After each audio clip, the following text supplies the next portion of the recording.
Видим, строительство еще школы идет.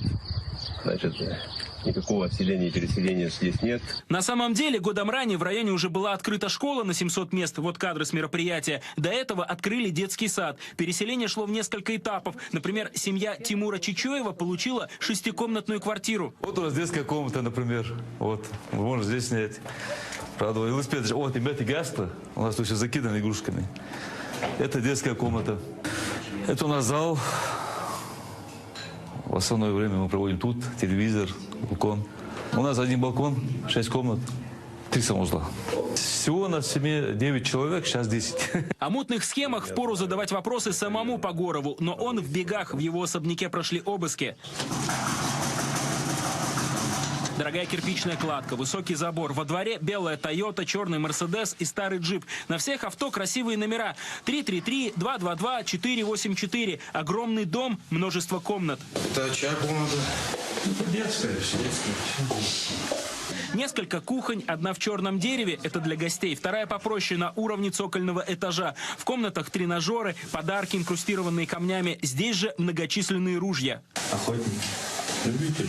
Ахмед Погоров пользовался 9 мобильными телефонами. Генерал в отставке, человек не бедный. Оперативники нашли в его доме сейф с 2 миллионами рублей. Сейчас сотрудники МВД проверяют версию о связях бывшего министра с так называемыми обнальными конторами. Одну из них полицейские накрыли в апреле этого года. Провели обыски в доме жителя Ингушетии Ибрагима Гантимирова. Изъяли сотни печатей и поддельных бланков. Участники данной организованной группы во главе с Гантимировым, значит, используя аффилированные свои фирмы, оказывали определенные услуги коммерческим организациям по выводу денежных средств, в том числе и похищенных бюджетных денежных средств. Значит, за обнальные услуги данная группа получала комиссию в размере не менее 10% от суммы платежа. За пару лет через эти фирмы прошли 5 миллиардов рублей. Услугами обнальщиков пользовались многие. Вот что писали СМИ о ликвидации этой группы. Разбираясь с движением средств, оперативники установили, что часть из них была направлена фирмам-субподрядчикам, на самом деле не ведущим никакой финансово-хозяйственной деятельности, и обналичена. Полицейские считают, что Гантимировы специализировались на обналичивании похищенных бюджетных средств. Их клиентами, по данным следователей, были влиятельные бизнесмены, которые выигрывали различные госконтракты. У оперативников есть подозрение, что в обнальную контору обращался и бывший глава МВД республики Ахмед Погоров. Якобы близкая ему компания должна была поставить в 71 школу Ингушетии рамки металлодетекторов. Однако, по оперативным данным, деньги были похищены, а затем обналичены с помощью Гантимировых. Предварительный ущерб 5 миллионов рублей. Но куда хуже, что проворовавшаяся фирма поставила под угрозу безопасность детей. Это бюджетные деньги, да, которые выделялись на установление в образовательных учреждениях вот этих вот металлодетекторов. И то есть по факту что произошло? Ну, по факту произошло, что, соответственно, как таковых металлодетекторы они не были закуплены.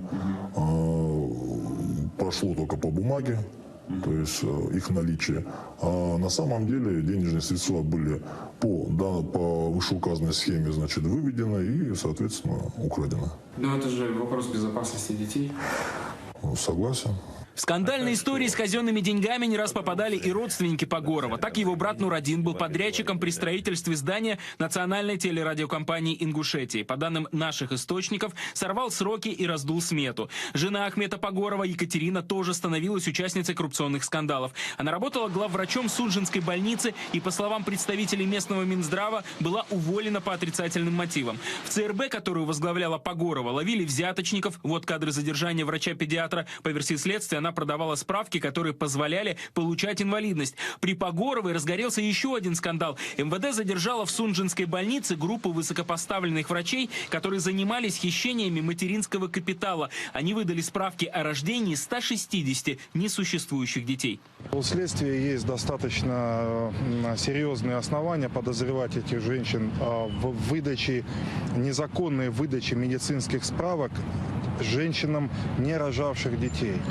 О чем идет речь? Дело в том, что предъявив эти справки, гражданки, будем пока говорить, Ингушетии, таким образом незаконно получили материнские сертификаты. Ущерб 60 миллионов рублей. По данным бывших сотрудников Минздрава, жену Ахмеда Пагорова Екатерину уволили именно из-за хищений. Можно лишь догадываться, куда уходили деньги. По одной из версий, семейные миллионы были вложены в недвижимость. Торговый центр «Ковчег», по словам местных жителей, открылся в начале 2000-х. И вот что самое любопытное. По некоторым данным, этот дорогостоящий торговый объект принадлежит родственникам Погорова. Ковчегом сейчас управляет Идрис Абадиев, но чисто номинально торговый комплекс закрыт из-за нарушения требований пожарной безопасности и разных предписаний. От безответственности владельца страдают простые продавцы. Самое страшное, знаете что? Что вот эти люди ушли, и наши клиенты не знают, где они. То есть они рассосались. Судя по этим документам, 615 метров земли под Ковчегом обошлись Абадиевым в смехотворную сумму в 146 рублей 32 копейки. Как указано в договоре, это 1,3% от кадастровой стоимости участка. Аттракцион невиданной щедрости. Это при том, что на земле в момент продажи стояли магазины.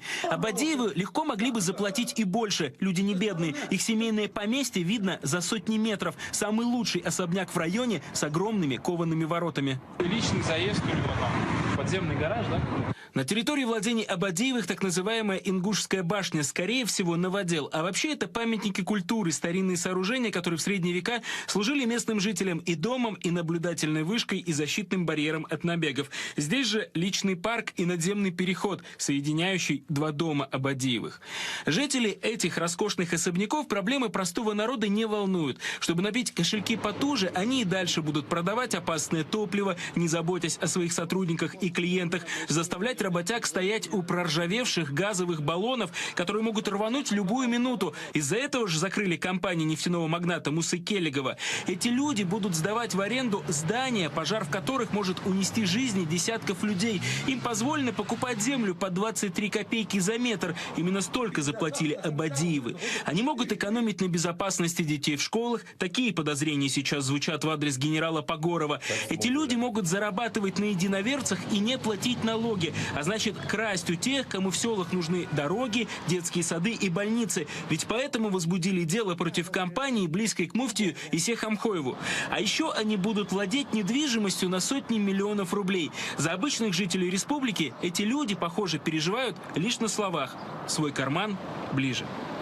Виталий Кармазин, Владислав Додонов, Александр Зарубов, Сергей Солдатов и Андрей Скробот. Вести. Дежурная часть. Ингушетия.